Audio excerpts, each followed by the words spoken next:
Bonjour et bienvenue.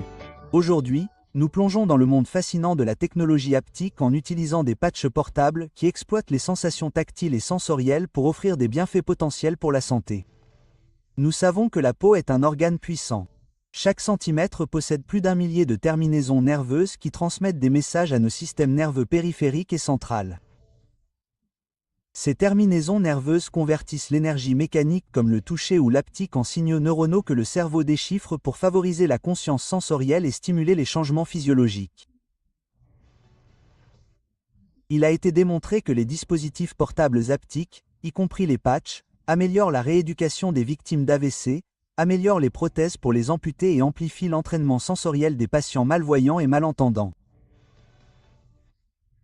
Les dispositifs portables dont nous allons parler aujourd'hui, la technologie de déclenchement virotactile ou VTT, ont montré des résultats positifs pour les patients souffrant de douleurs, de stress ou d'anxiété, et de troubles du sommeil, et ont même démontré qu'ils amélioraient les performances sportives.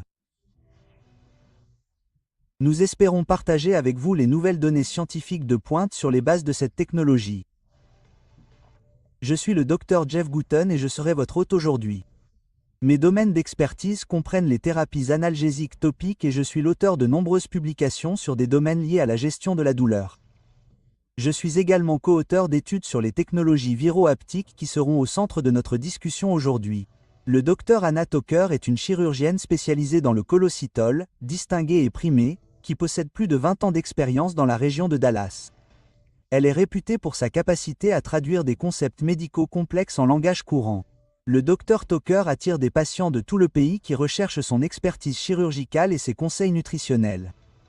Elle est également chercheuse et a été l'investigatrice principale d'essais cliniques sur les technologies viro-haptiques. Le Dr Mark Sacker est un médecin doublement certifié en médecine familiale et sportive, ayant obtenu le diplôme de membre de l'American Academy of Family Practice. Il est actuellement directeur de la médecine du sport et médecin en chef de l'équipe à l'Université d'Arizona, ainsi que directeur médical d'USA Rugby. Il a été professeur adjoint aux centres médicaux de l'Université de Pittsburgh et de l'Université Duke. Il a également été médecin associé de l'équipe des Hurricanes de la Caroline de la LNH, médecin-chef de l'équipe des universités Georgia State et Robert Morris. Il est également chercheur et a été chercheur principal dans le cadre d'essais cliniques sur les dispositifs haptiques virotactiles. Peter Erowitz a occupé des postes de direction et de gestion pendant plus de 35 ans dans les domaines de la communication médicale, de la recherche scientifique et des soins de santé. Il est président de Clarity Science, une organisation de recherche clinique ou CRO reconnue à l'échelle internationale, et évaluateur pour plusieurs revues scientifiques. Il a coécrit des dizaines d'articles scientifiques évalués par des pairs portant sur la gestion de la douleur, le diabète, les allergies, les neurosciences et l'intelligence artificielle en médecine. Au cours des dernières années, Peter a travaillé avec les administrations de la Maison-Blanche et le Congrès sur la politique de soins de santé afin de faire face à la crise des opioïdes. Peter dirige la CRO qui a mené au moins 6 essais cliniques à ce jour en utilisant les technologies de patchs viro-haptiques. La prévalence de la douleur et des maladies liées à la douleur est si vaste qu'elle constitue les principales causes d'invalidité et de charges de morbidité dans le monde.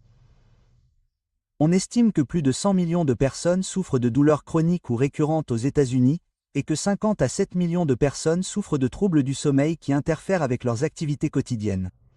Ces pathologies figurent parmi les raisons les plus courantes pour lesquelles les patients consultent des médecins généralistes. Le produit de technologie haptique que nous avons étudié et dont nous allons parler aujourd'hui s'appelle SuperPatch. Anna, pouvez-vous nous en dire un peu plus sur SuperPatch ? Bien sûr. Il s'agit d'une technologie très fascinante et je pense qu'elle va représenter un changement de paradigme dans le monde de la médecine, car elle utilise la physiothérapie au lieu de médicaments sur ordonnance pour obtenir un résultat. Ces dispositifs ne contiennent aucun médicament. Il n'y a aucune contre-indication à leur utilisation. Ce sont de petits carrés de 5 cm sur 5 qui ressemblent à des pansements. Et une texture est intégrée à la colle de ces patchs adhésifs. Lorsque cette texture touche votre peau, elle envoie un signal spécifique le long des nerfs de la peau jusqu'à votre cerveau pour normaliser une voie neurologique dans votre cerveau. Chacun de ces patchs émet un signal différent, ce qui signifie qu'il affecte une partie différente du cerveau. Et tout comme un QR code peut vous diriger vers un site web très spécifique, Chacun de ces patchs va vous diriger vers une voie neurologique très spécifique. Ainsi, la voie qui contrôle la douleur chronique est très différente de celle qui contrôle votre capacité à dormir, votre anxiété, votre humeur ou même vos capacités sportives. Il existe donc une grande variété de ces patchs. Ils sont tous considérés comme des dispositifs médicaux de classe 1 par la FDA, ce qui signifie qu'ils peuvent être utilisés en toute sécurité. Vous n'avez pas besoin de formation médicale spécifique pour les utiliser. Leur fonction est davantage celle d'une thérapie physique que celle d'un médicament. Vous pouvez donc les utiliser quel que soit l'âge du patient ou les médicaments qu'il prend. Il n'y a vraiment aucune contre-indication à leur utilisation. Et dans mon cabinet, je les utilise pour la première fois, c'était pour la douleur, car en tant que chirurgien, vous savez, je fais du mal aux gens pour gagner ma vie. Le premier qui m'a intéressé était donc leur patch Freedom, qui est pour la douleur. Mais j'ai constaté que mes patients bénéficiaient également du fait de pouvoir dormir lorsqu'ils étaient à l'hôpital, de ne pas avoir peur de subir une intervention chirurgicale, d'avoir un meilleur équilibre, et donc d'être moins susceptibles de tomber et de se blesser. J'utilise donc différents patchs au quotidien avec mes propres patients. Cela semble formidable. Marc, parlez-nous un peu de votre utilisation du patch. Comment avez-vous commencé à travailler avec ViroHaptic Technologies? Oui, merci Geoff. Pour moi, c'est arrivé par téléphone grâce à un de mes amis qui m'a contacté. Il est impliqué dans le sport et la performance et fait beaucoup d'entraînement personnel et de rééducation sur la côte Est. Il m'a contacté et m'a dit « Salut, j'ai entendu parler de ce nouveau patch. Je veux l'essayer. Est-ce que c'est un vrai produit? Est-ce que ça marche vraiment? Qu'en savez-vous? » Et pour être honnête, je n'en savais pas grand-chose. Je me suis dit « Ok, eh bien, laissez-moi parler à des gens plus intelligents que moi et voir si nous pouvons relier les points ici. » J'ai donc contacté le directeur du département de physiologie de l'Université d'Arizona et il m'a dit « En fait, c'est un domaine émergent. Il y a beaucoup d'intérêt, de nombreuses recherches sur le retour sensoriel, l'haptique, le braille, ces mêmes types de connexions neurologiques que nous utilisons dans ces différents domaines sont devenus une science émergente. Et donc, cela a vraiment mis l'accent sur la possibilité que cela puisse aider nos étudiants athlètes et nos collaborateurs qui essaient de s'entraîner, de devenir plus forts plus rapidement et de mieux récupérer. Fascinant, Marc, c'est intéressant que vous ayez mentionné les athlètes. Je suis sûr qu'ils ont des besoins non satisfaits en matière de douleur, de bien-être et de sommeil, mais ils essaient probablement de limiter leur consommation de médicaments par voie orale. Alors, en quoi le patch a-t-il été utile à votre population? Oui, non, absolument. Pour les athlètes, c'est une grande partie de leur mantra et de leur approche. Bien-être, essayez de faire les choses d'une manière qui va limiter tout stress extérieur sur leur corps et des choses comme celles que nous observons avec les médicaments, qui ont souvent d'autres effets secondaires et des implications systémiques que nous n'avons pas forcément prévues ou prévues. Donc, alors qu'ils cherchent des moyens d'être plus facilement disponibles, prêts à agir, ils recherchent des techniques et des technologies qui contourneront la voie médicamenteuse et interféreront avec les détails qu'ils accordent en termes d'attention à leur alimentation, à la quantité d'alcool qu'ils boivent, à la durée de leur sommeil, etc. Ils sont donc vraiment intéressés par ces petits gains en pourcentage. Et c'est quelque chose qui n'interfère pas avec cet équilibre, mais qui peut vraiment leur donner de bons résultats. Vous savez, il semble que le corps ait cette capacité naturelle ou innée à s'auto-guérir et que nous pourrions amplifier cela. Anna, pensez-vous que c'est un peu ce que nous faisons avec la technologie des patchs comme celle-ci? Absolument. Vous savez, en tant que chirurgien, mon objectif principal est d'améliorer la capacité d'un patient à guérir. Le repos, l'évitement du stress et, si possible, de la douleur sont des éléments importants du processus de guérison. Le problème, c'est que de nombreux médicaments que nous administrons peuvent prêter à confusion. Ils peuvent interagir les uns avec les autres. Si vous avez déjà vu un patient prendre un analgésique, un somnifère et un anxiolytique, c'est la recette du désastre, en particulier chez les patients âgés. Il existe donc un besoin évident dans le monde de la chirurgie de disposer de produits non médicamenteux qui puissent aider le patient à se reposer afin qu'il puisse guérir. C'est formidable. Parlons maintenant de ce que l'on sait du mécanisme d'action des thérapies émergentes telles que les dispositifs portables et la technologie haptique. Plus j'en apprends sur le sujet, plus je trouve cela fascinant. Si vous vous souvenez, nous avons des récepteurs spécialisés dans la peau, comme les cellules de Raffini et les cellules de Merkel, des choses que nous avons apprises à la faculté de médecine. On les trouve dans les zones de la peau associées à une sensibilité tactile élevée, comme le bout des doigts.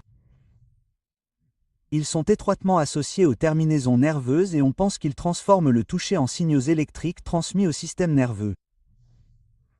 Sans vouloir entrer dans les détails, certains d'entre vous connaissent peut-être le concept de courants électriques Po. Nous avons récemment publié une étude sur les canaux ioniques Po situés dans la peau. J'ai déjà évoqué le concept de conversion des sensations tactiles ou mécaniques en impulsions neuronales. Nous pensons que ce sont ces canaux Po dans la peau qui génèrent le potentiel d'action ressenti par les haptiques. Mais revenons au patient. L'un d'entre vous peut-il nous donner un aperçu du mécanisme d'action du super patch? Eh bien, je peux vous donner un exemple que je pense que le commun des mortels peut facilement comprendre sur leur fonctionnement. Imaginez une situation où, par exemple, vous étiez chez vous et qu'un petit insecte a rampé sur votre main et vous a donné la chair de poule, que votre pouce est accéléré et que vous avez peut-être respiré profondément. Vous pouvez penser à ce moment-là maintenant et même ressentir un peu d'anxiété à ce sujet. Vous n'avez pas vu cet insecte, vous le sentiez seulement et il n'était pas nécessaire qu'il passe sur le devant de votre main. Il pouvait toucher n'importe quelle partie de votre peau. Pourtant, votre cerveau identifiait immédiatement de quoi il s'agissait et puisait dans votre physiologie en conséquence.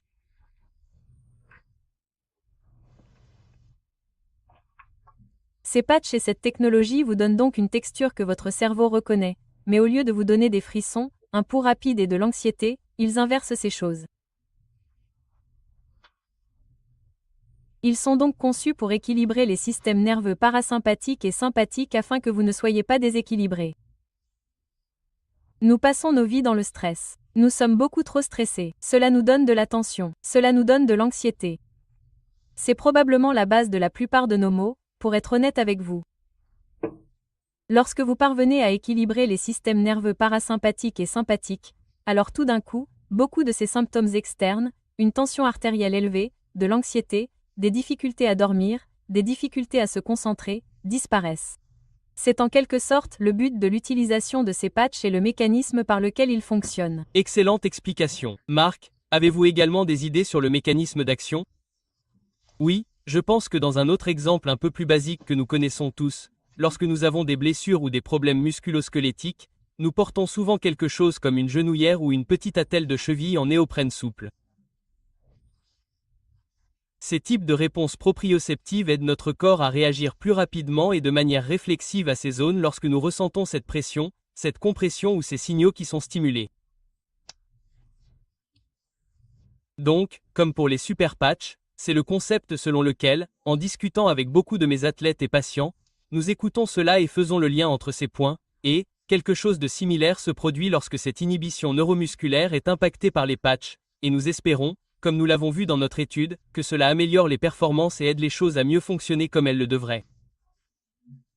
Vous savez, nous allons parler plus en détail de cette étude dans un instant, mais parlez-nous des sujets. Ressentent-ils quelque chose de perceptible ou s'agit-il simplement d'une amélioration de la fonction, du sommeil ou d'un autre domaine? Oui, en ce qui concerne spécifiquement le patch que nous avons examiné en profondeur, le patch Victory, il était beaucoup plus axé sur la performance et son impact.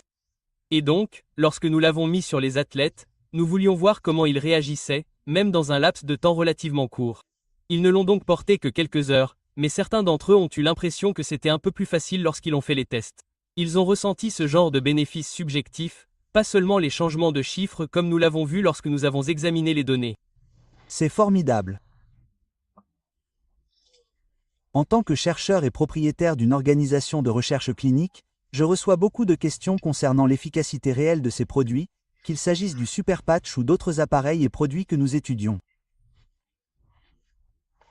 En tant que chercheur, je suis sceptique par nature, comme beaucoup de cliniciens. Comment abordez-vous le sujet et que diriez-vous à vos pairs sur le fait de ne pas connaître certaines choses du mode d'action du super patch dans ce cas précis et qui sont inexplicables? Évidemment, il y a des choses que nous ignorons dans ce domaine, en particulier dans la recherche sur le cerveau. Nous sommes toujours en train de découvrir des choses. Quelle est votre expérience et comment partagez-vous avec eux ce que vous savez et ce que vous ne savez pas? Oui, cela peut être un défi car il n'y a aucun médicament dedans. Qu'est-ce que vous voulez dire? C'est la première chose que les gens recherchent. Et les patients ne peuvent pas sentir autre chose que ce que vous portez, parfois vous oubliez que vous portez le pansement. J'en porte 2 en ce moment. Je ne les sens pas. Mais votre comportement change si vous en portez un pour le stress. Si vous avez un peu de mal à garder l'équilibre, tout d'un coup vous avez plus d'équilibre. C'est donc quelque chose de très subjectif. Pour en arriver à l'objectivité, il est utile d'utiliser des recherches antérieures dans la littérature médicale qui corroborent la fonction sans savoir qu'il est question de superpatch. Vous savez, qu'il s'agisse d'un article qui dit que vous pouvez stimuler volontairement le système nerveux sympathique pour affaiblir votre système immunitaire afin de combattre les maladies auto-immunes. C'est un article qui a été écrit 3 ou 4 ans avant que ce concept n'apparaisse. Pourtant, nous savons qu'en utilisant ces patchs, vous pouvez exploiter le système nerveux autonome pour provoquer un changement physiologique. Il est donc parfois plus facile d'utiliser la littérature existante comme corroboration, puis votre observation clinique de ce qui se passe. Il existe de nombreux médicaments que nous utilisons dont nous ne savons pas comment ils fonctionnent, vous savez, et nous savons simplement qu'ils fonctionnent. Nous utilisons de nombreux mécanismes hors AMM d'une manière dont nous ne comprenons pas vraiment le fonctionnement. Je pense donc que lorsque j'aborde le traitement des patients en utilisant quelque chose comme cela, alors que la recherche est toujours en cours, que nous avons des études toujours en cours, il est utile de savoir que je sais d'un point de vue scientifique que c'est tout à fait possible. Je sais, d'après une observation clinique, que je vois les effets de ce phénomène se produire, et peut-être que je ne sais pas exactement ce qui se passe, mais je peux en quelque sorte rassembler les pièces du puzzle et dire que je crois que cela se produit de la manière décrite par quelqu'un d'autre pour un problème totalement différent. Oui. Et pas seulement dans votre domaine et dans les domaines sur lesquels vous vous concentrez, Geoff, nous parlions récemment de ce qui est connu et inconnu dans le domaine de l'analysie. Je veux dire, avez-vous des exemples de la manière dont cela peut se traduire et se comparer à ce que nous voyons ou ne voyons pas ou dont nous ignorons ce que nous savons sur l'aptique? Oui, je pense que, comme le dit Anna, nous ne connaissons pas vraiment le mécanisme d'action de la plupart des thérapies que nous utilisons. Je veux dire, demandez à un clinicien comment fonctionne le paracétamol, et il ne le sait toujours pas. Nous pensions que la gabapentine était un médicament GABAergique et c'est un modulateur des canaux calciques. Il existe de nombreux exemples d'utilisation d'un médicament ou d'une thérapie qui présente un avantage clinique sans réellement connaître son mécanisme d'action. Et je pense que c'est l'un des défis ici. Et comme dans tout domaine émerge, il faudra du temps aux cliniciens pour lire les données disponibles afin que les organismes de recherche puissent développer les données disponibles pour comprendre les technologies qui les sous-tendent. Pensez-y, et Anna a utilisé un excellent exemple. Un tout petit moustique rampant sur vous pourrait déclencher une telle réponse de votre système nerveux. Imaginez le potentiel de l'aptique. Et si cela a quelque chose à voir avec ces canaux spécialisés qui convertissent ce toucher ou cette haptique en signal neuronal, cela n'a que peu de sens que cette thérapie puisse réellement avoir du potentiel. Ouais, c'est drôle. Vous savez, nous parlions, vous savez, juste avant de passer devant la caméra, même si beaucoup de résultats que nous avons déjà vus, et il y en a beaucoup que nous n'avons pas encore montrés en termes de résultats parce que nous sommes encore en train d'évaluer les données, mais les résultats que nous avons vus sont page 001. Et même si c'est le meilleur type de statistique que vous puissiez obtenir, ça ne marche pas pour tout le monde, vous savez. Mais vous parliez des chutes. Vous savez, s'il y a juste un certain pourcentage, vous savez, pourquoi ne pas nous en parler parce que c'était manifestement un point intéressant qui n'est pas nécessairement, vous savez, vraiment intériorisé. Oui, donc, rien qu'aux États-Unis, et cette entreprise est présente dans le monde entier, mais rien qu'aux États-Unis, 1 million de personnes tomberont dans un milieu hospitalier clinique, pas seulement à la maison. Nous ne savons même pas quels sont les chiffres à la maison. 1 million de personnes tomberont. 100 000 de ces personnes auront une blessure grave et 10 000 d'entre elles mourront des suites de cette blessure. Donc, elles sont à l'hôpital pour une autre raison. Elles subissent une résection du côlon. Elles se lèvent au milieu de la nuit. Elles ont un peu le vertige. Elles ont été traitées avec des analgésiques, des somnifères, des anxiolytiques. Ils sont confus. Ils tombent. Et voilà qu'ils se fracturent la hanche ou qu'ils ont un traumatisme crânien. D'un point de vue financier, l'hôpital doit prendre en charge les frais de soins pour cette chute. Il y a donc une motivation financière de la part du système hospitalier. Les médecins impliqués ne veulent pas voir un patient se blesser pour une raison quelconque. Ce serait le pire cauchemar de ma vie d'opérer quelqu'un et de savoir qu'il s'est cassé la hanche à l'hôpital. Ce serait horrible. Pour l'instant, il n'y a aucun moyen d'empêcher que cela arrive. Tout ce que nous pouvons faire, c'est étiqueter un patient comme étant à haut risque ou à faible risque, rapprocher les toilettes de lui et essayer de ne pas trop l'attacher. Ainsi, Nous ne pouvons pas entraver sa progression, mais nous ne pouvons pas agir de manière proactive. Ce qui est fascinant avec cette technologie, c'est qu'à très faible coût, vous pouvez améliorer l'équilibre d'une personne. La question est donc de savoir si l'amélioration du balancement et de l'équilibre de cette personne suffit à réduire cliniquement son risque de chute.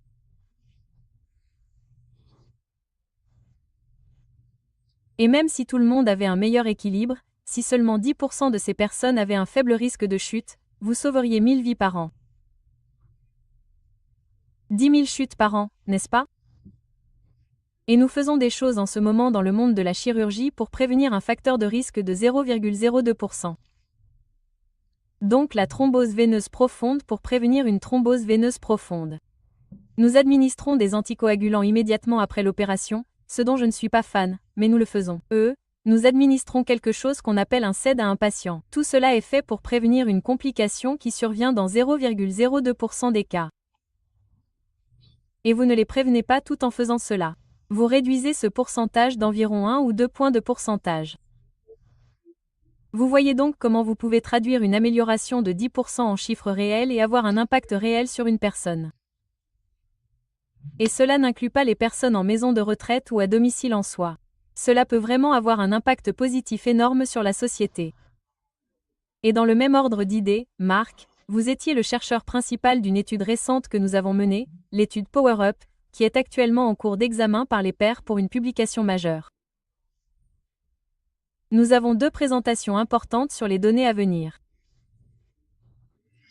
Parlez-nous un peu de cette étude et de son objet, de ce que vous avez montré, de ce que vous avez mesuré et de l'impact potentiel en aval, vous savez, sur les performances sportives et les différents domaines que nous observons.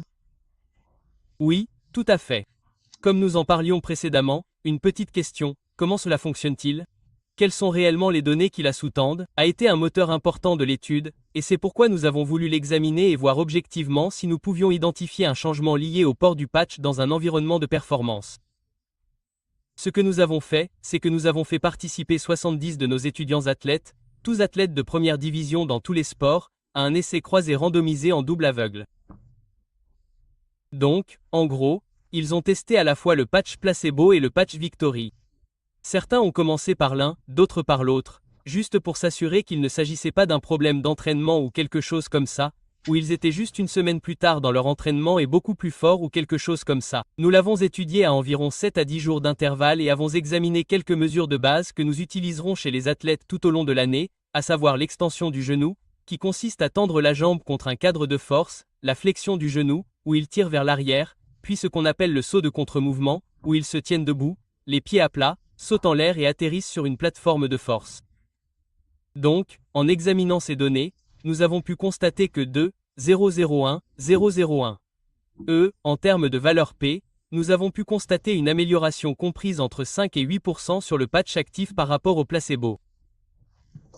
Et encore une fois, il s'agit de comparer les athlètes entre eux et de les comparer globalement.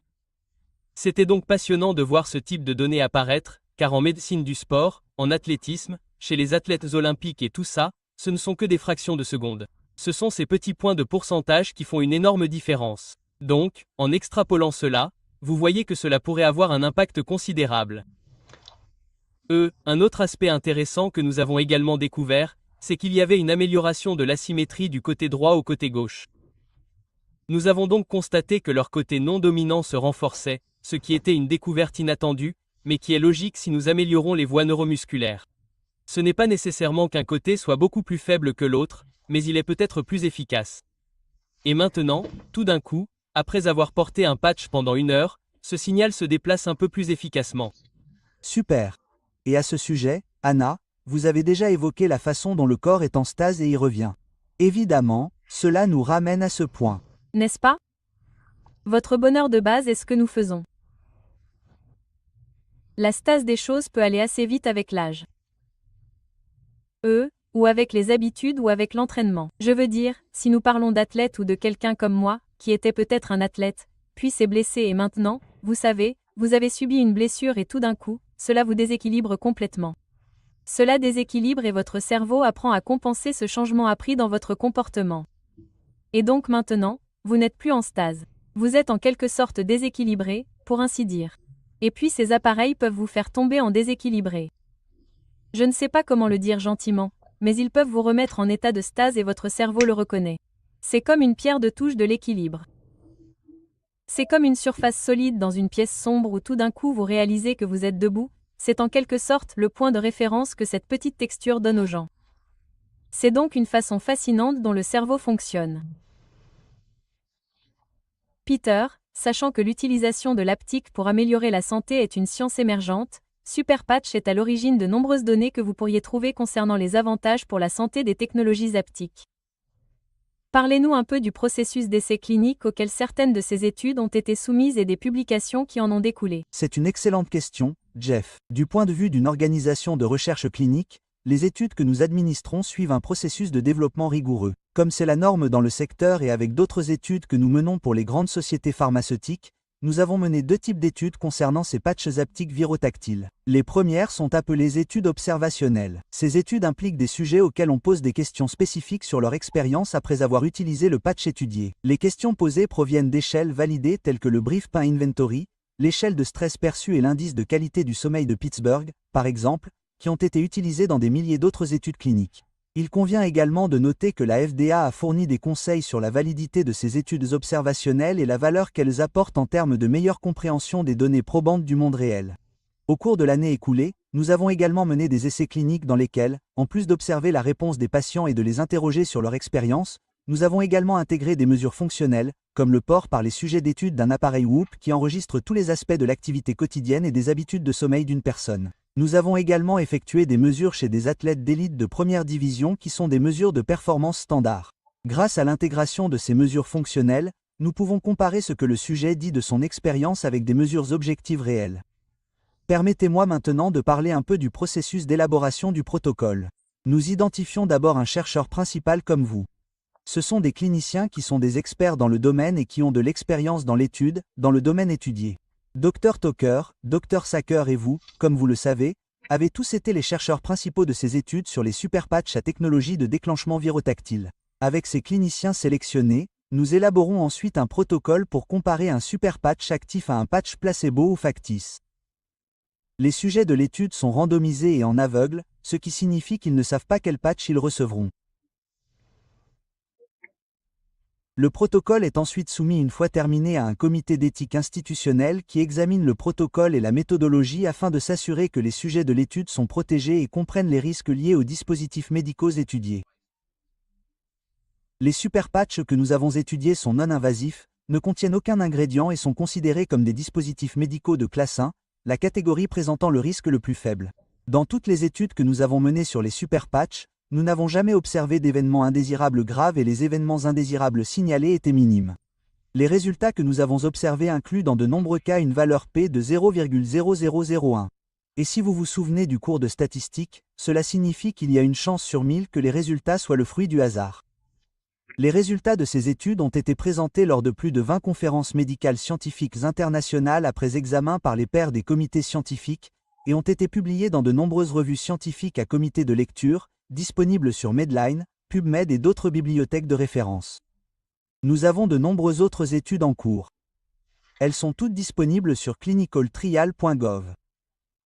Nous avons hâte de les mener et de voir réellement ce que les résultats de ces études montrent. C'est intéressant, vous savez, de penser aux experts que nous avons ici, vous savez, le Dr Sacker, le Dr Tucker et le Dr Guden.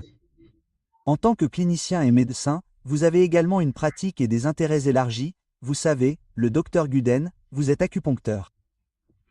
Le Dr Sacker, vous êtes ostéopathe, et le Dr Tucker, vous êtes évidemment un chirurgien du col de l'utérus très renommé, mais vous vous intéressez également au bien-être, à la nutrition et vous dirigez un cabinet non narcotique. Je vais commencer par toi, Jeff. Qu'est-ce que ça veut dire? Que cherches-tu quand tu envisages cette vision holistique de la pratique? Peter, on a dit ça avant l'auto-guérison. Tout ce qu'on pouvait faire pour soigner les patients sans avoir recours à la phycothérapie, sans avoir à prendre de pilules, c'est de là que viennent les effets secondaires. On voit des patients admis pour une insuffisance rénale due à de l'ibuprofène en vente libre, du paracétamol ou une toxicité hépatique. On voit des problèmes avec les thérapies aux opioïdes. On ne peut pas passer une journée sans lire sur les stupéfiants et l'abus d'opioïdes. On essaie vraiment de promouvoir le bien-être des patients, n'est-ce pas? Et c'est de là que vient mon intérêt pour l'acupuncture. En plus de recommander des thérapies physiques et professionnelles, l'imagerie guidée et le bien-être général, j'ai intégré l'acupuncture à ma pratique comme une modalité supplémentaire pour aider les patients à surmonter la douleur, l'anxiété, le stress et le sommeil, tout cela en favorisant le bien-être. Super. Et selon vous, où se situe le super patch dans tout ça? Oui, c'est pour ça que le super patch m'a tellement intrigué et qu'on a parlé de la façon dont un clinicien peut utiliser une thérapie qu'on ne comprend pas. Eh bien, on le fait depuis des années. Comment fonctionne l'acupuncture? Il s'agit manifestement de briser la barrière cutanée qui modifie les signaux indiquant que le corps change. Il y a une réponse physiologique.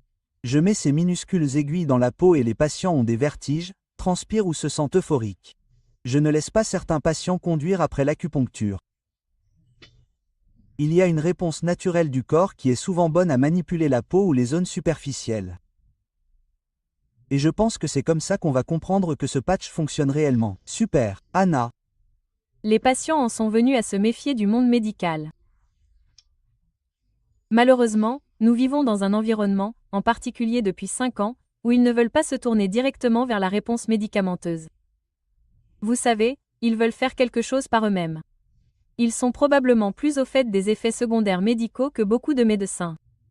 Vous savez, en tant que médecins allopathiques, nous avons l'habitude de rédiger une ordonnance, et le patient est censé l'apporter à un pharmacien et la faire remplir. Et pendant longtemps, on a toujours supposé que si ce n'était pas une ordonnance, ce n'était pas bon. Et certains de mes patients m'ont fait rédiger une ordonnance parce qu'ils ne faisaient pas confiance aux produits en vente libre. Au cours des 5 dernières années, c'est un peu comme ça que j'ai évolué en tant que personne qui parle beaucoup de nutrition et de médecine naturelle. Le patient est plus susceptible de vouloir un produit en vente libre ou à base de plantes ou un produit diététique. Donc, les patients sont clairement intéressés par une approche non pharmacologique du point de vue du chirurgien depuis 5 ou 6 ans, et cela est motivé par la FDA et le gouvernement fédéral, ainsi que par la crise des opioïdes. De nombreux chirurgiens et moi-même sommes passés à un environnement sans narcotiques, où nous essayons de limiter l'utilisation d'un narcotique pendant la période post-opératoire, car il faut parfois 3 à 5 jours pour devenir dépendant de ce type de médicament. Et si vous connaissez quelqu'un qui a subi une opération des hémorroïdes, cela représente plus de 5 jours de douleur. Vous pouvez donc facilement comprendre comment quelqu'un peut devenir dépendant d'un médicament. Sans parler du fait que les narcotiques ont toutes sortes d'effets secondaires autres que leur dépendance, les nausées, la constipation, l'insomnie. Vous ne pouvez pas dormir lorsque vous prenez un narcotique, et c'est aussi un médicament anti-inflammatoire. Donc, lorsque vous prenez toutes ces choses, ce sont toutes des propriétés anti-cicatrisantes de cet analgésique. En réalité, le patient souhaite simplement ne pas avoir mal, soulager sa douleur ou la rendre tolérable. Donc, si nous pouvons le faire sans avoir de propriétés anti-cicatrisantes, le patient est partant. Cela signifie qu'il y a beaucoup de choses à faire. Je donne des compléments alimentaires à base de plantes aux patients et des anti-inflammatoires, mais la façon dont j'ai découvert cette technologie est sans aucun doute le patch Freedom, sans aucun médicament. Le patient peut l'appliquer quand il en a besoin. Il peut l'enlever s'il n'en a pas besoin. Et cela réduit considérablement sa perception de la douleur, et ils me disent que c'est parce qu'ils ne demandent pas vraiment de médicaments. Ils ne demandent pas de renouvellement, vous savez, ils n'appellent pas pour dire qu'ils sont malheureux et ils sont heureux de l'avoir fait.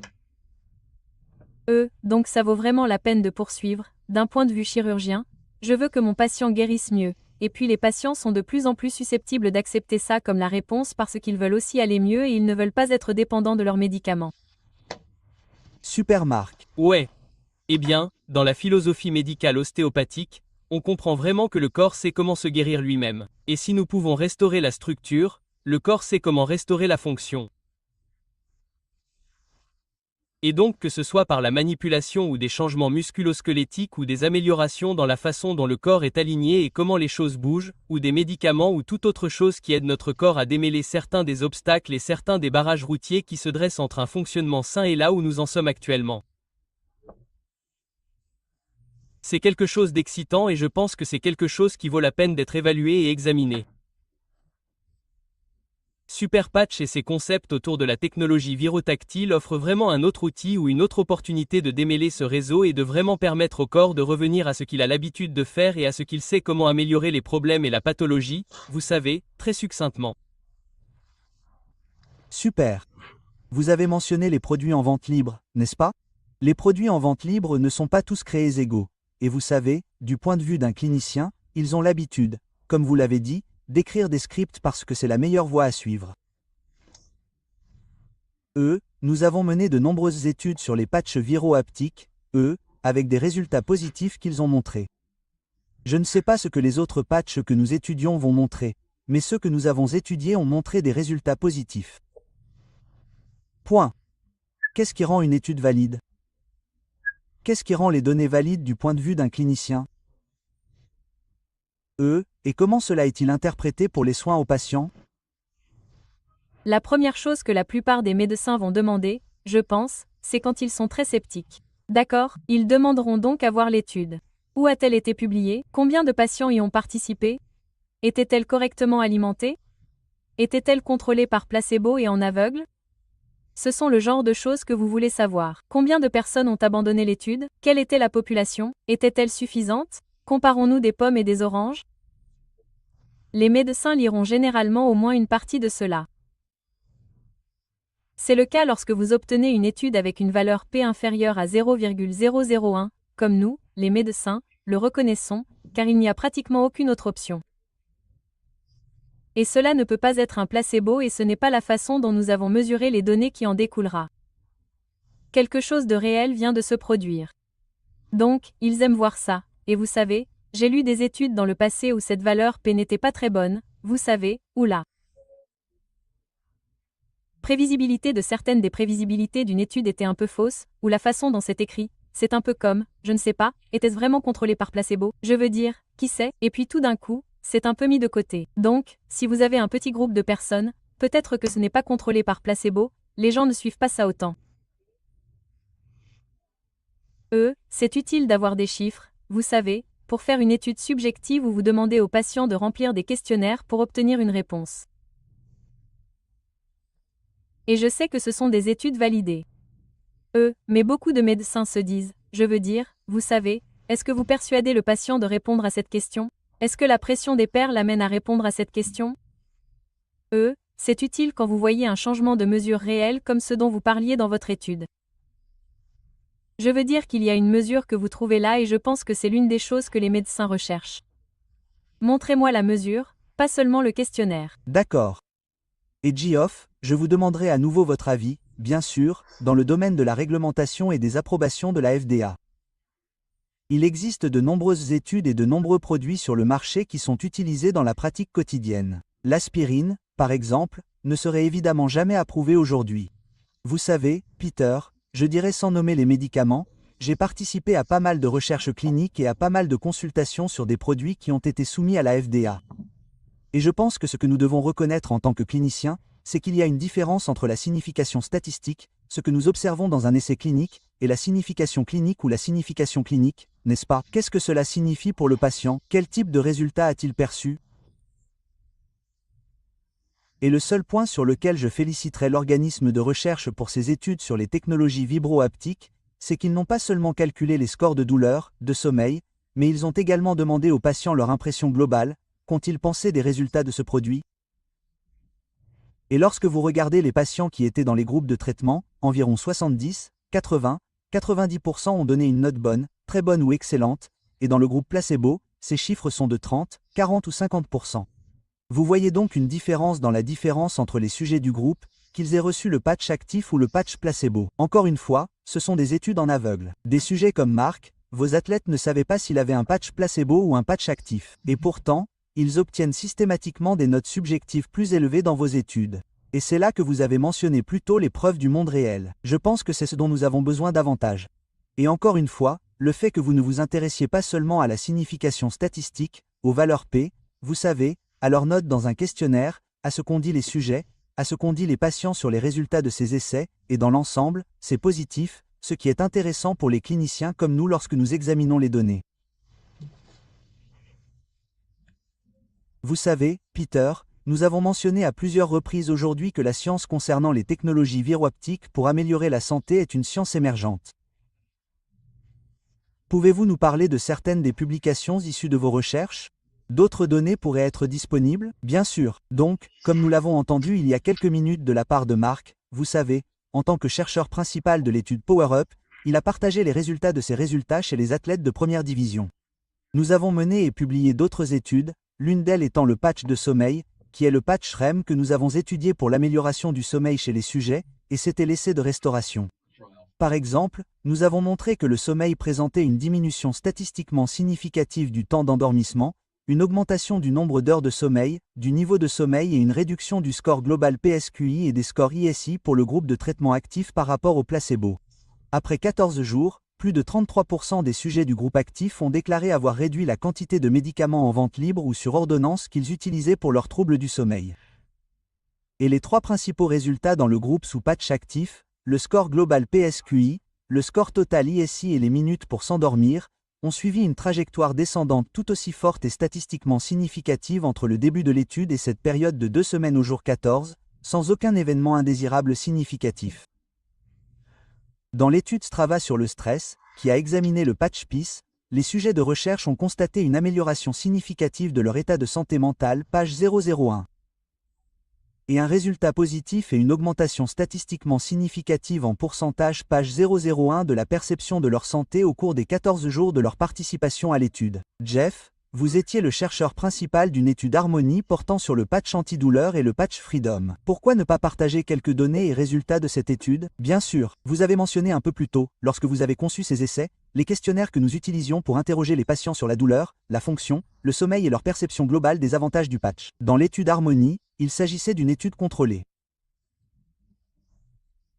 Les patients utilisaient un patch à déclenchement haptique et vibrotactile et les patients du groupe actif ont constaté une réduction de 47% de la gravité de la douleur et une diminution de 50% de l'interférence de la douleur. C'est une mesure de la fonction. Les patients étaient 50% plus fonctionnels lorsqu'ils avaient ce patch actif, ce qui était similaire à votre étude, un essai de 14 jours. Lorsque nous avons interrogé les patients, 82% d'entre eux ont déclaré avoir réduit leur consommation d'analgésiques oraux. Autre point très important dont nous avons parlé en tant que groupe d'experts. Nous avons également posé des questions sur des mesures de la qualité de vie telles que l'humeur, le sommeil et l'activité générale. Tous ces éléments se sont considérablement améliorés dans cet essai particulier. Nous avons beaucoup d'autres études en cours, y compris celles sur l'équilibre. Il s'agit de l'étude Protect et d'Optima, dans le cadre desquelles nous examinons le taux métabolique au repos pour les résultats métaboliques et voyons s'il existe une différence entre un groupe recevant un patch actif et un groupe placebo. C'est formidable. Vous savez, Peter, j'ai été vraiment intrigué par l'étude de Marc sur les performances sportives. Vous nous avez dit tout à l'heure que vos athlètes ne savaient pas s'ils portaient un patch actif ou un patch placebo, et nous avons constaté une amélioration de la force, d'autres domaines ou autre chose.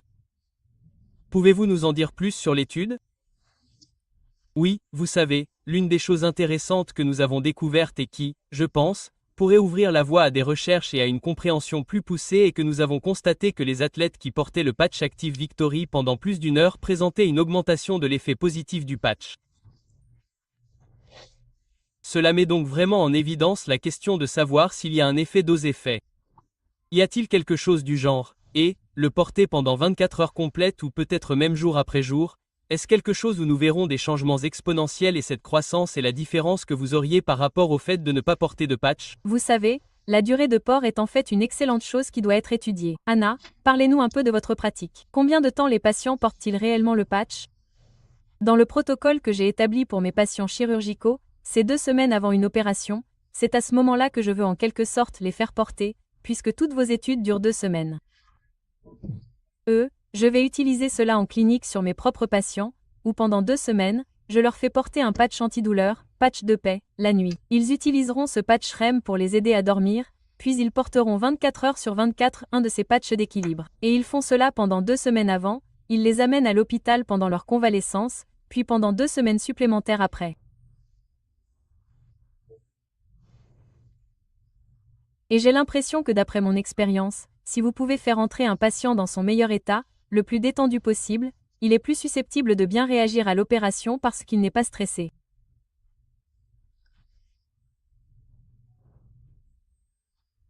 Quelqu'un qui a confiance en lui, qui est sûr qu'il n'aura pas mal, qui sera capable de dormir. Ces personnes sont tout d'un coup beaucoup moins stressées par l'opération. Leur séjour à l'hôpital devient donc beaucoup plus court.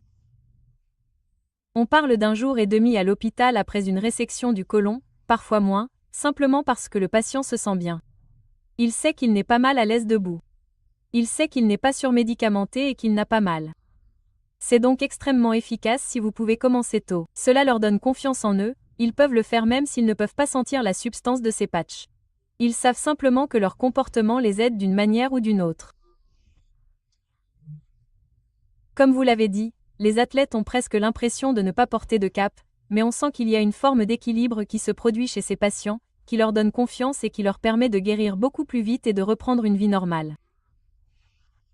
Vous savez, dans le monde de la chirurgie et de l'anesthésie, nous avons ce concept de pré-réadaptation. Ouais, c'est ça, se mettre en forme optimale. Ouais, C'est ça, se mettre en forme optimale pour l'intervention chirurgicale afin d'améliorer sa récupération. Oui, et puis, quand on regarde la littérature sur l'anesthésie depuis au moins 20 ans, on parle de ce concept d'analysie préventive. Oui, peut-on modifier la neuromatrice? Peut-on modifier le corps pour qu'il soit prêt à faire face à cette agression? Peut-on arrêter cette cascade excitatrice d'influx nerveux et de libération chimique? Simplement en atténuant la réponse avant l'agression. c'est comme quand j'opère quelqu'un, je fais toujours une injection locale au début de l'intervention avant de faire mon incision, n'est-ce pas? Sur cette base, le patient est endormi, il ne va pas sentir mon incision, mais sa chimie ressent l'incision. Vous administrez toujours cette injection locale en premier. Et donc j'ai l'impression que, d'un point de vue physiologique, nous faisons ce qu'on appelle la récupération améliorée après une intervention chirurgicale. Je sais que vous en faites probablement partie dans votre hôpital. La plupart des chirurgiens adoptent ce type de comportement où nous préparons le patient d'un point de vue nutritionnel et de relaxation. Je fais venir des médecins à domicile pour m'assurer qu'il n'y a pas d'obstacle à la maison. Et donc ces patchs font désormais partie de ce protocole. Tout comme un régime riche en protéines et faiblement inflammatoire, tout comme le fait que je fasse une injection locale avant une incision, tout cela fait partie de ce protocole de récupération améliorée. Super. Et en tant que clinicien, vous considérez cela non seulement comme une sélection appropriée des patients, mais aussi comme un médicament complémentaire dans le cadre d'une prestation multimodale de soins aux patients.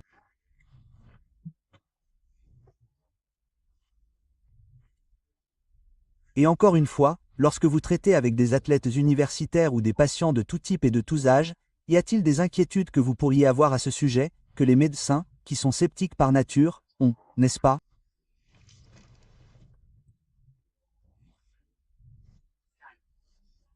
Devrais-je m'inquiéter de X, Y ou Z? Eh bien, je vais commencer, Peter. Vous savez, si vous pensez à une agence comme la FDA, elle est préoccupée par l'efficacité, mais elle est encore plus préoccupée par la sécurité, n'est-ce pas? Donc, la thérapie doit être sûre. Et je pense que vous avez montré, à partir d'un certain nombre d'études portant sur des centaines et des centaines de patients à ce stade, que le pire effet indésirable que vous ayez observé est probablement une réaction indésirable à l'adhésif du patch. Je pense donc que nous avons vu, à ce stade, que nous sommes au moins assurés qu'il n'y a pas de problème majeur de sécurité. D'un point de vue scientifique, nous n'allons probablement pas voir de changement dans l'électromyographie, les grandes fibres motrices réelles, mais nous pourrions voir des changements dans l'EEG. Il existe peut-être des moyens de mesurer ces canaux électriques PO, n'est-ce pas? Donc, en tant que scientifique, je veux savoir, comment cela fonctionne et puis-je justifier les résultats cliniques que nous obtenons de ces essais? Anna. Oui. Je pense que cliniquement, nous utilisons beaucoup de choses en médecine, encore une fois, parce qu'elles sont sûres en complément d'autres choses. Et donc, les patients sont en fait très motivés pour le faire. Tout comme vous donneriez des béquilles à quelqu'un qui s'est foulé la cheville, c'est simplement une mesure de soutien. Les béquilles ne vont pas réparer votre cheville foulée. Elles vous soutiennent simplement pendant que votre corps guérit naturellement. Et honnêtement, la FDA considère ces patchs dans la même catégorie qu'un bandage ACE ou des béquilles. Il s'agit simplement d'un appareil de physiothérapie externe. Il n'est pas conçu pour vous soigner. Il est simplement conçu pour vous soutenir pendant que votre corps fait naturellement ce qu'il fait.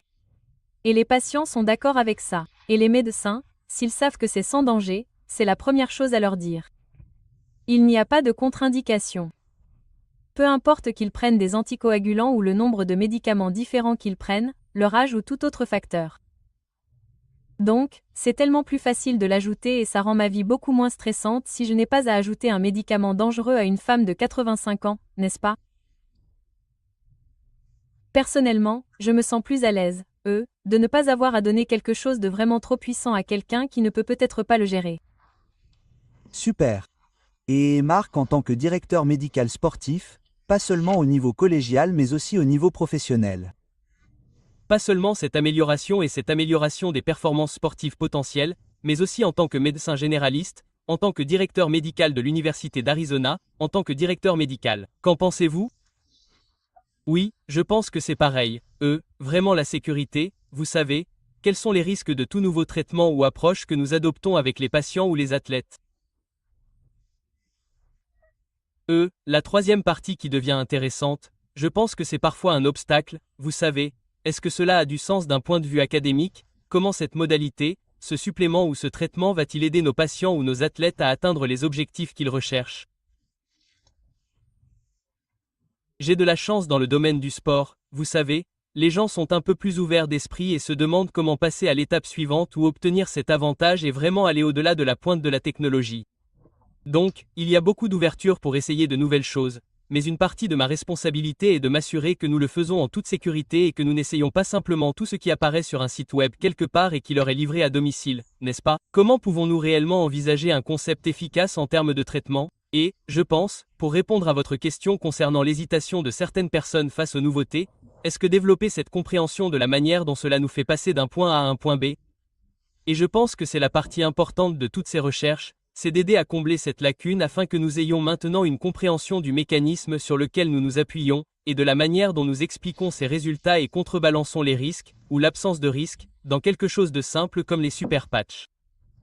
Eh bien, cette discussion a été formidable. Je tiens à remercier notre estimé panel de m'avoir rejoint aujourd'hui pour cette session sur les thérapies émergentes dans la technologie portable haptique et notre discussion sur les avantages potentiels du super patch. Les patchs haptiques viraux représentent une frontière prometteuse dans le domaine de la santé portable. Les études actuelles soutiennent leur capacité à réduire la douleur, à améliorer le sommeil, à faciliter la rééducation et à améliorer les expériences sensorielles. Super Patch a été un pionnier dans ce domaine. Pensez aux possibilités offertes par les dispositifs portables qui améliorent la santé, des vêtements aux chaussures, en passant par les volants et les lits d'hôpitaux. Bien que des essais à plus grande échelle soient nécessaires, les données disponibles jusqu'à présent indiquent de puissants avantages non pharmacologiques fondés sur des données scientifiques solides. Pour les personnes intéressées, des super patchs pour diverses indications sont actuellement disponibles en ligne.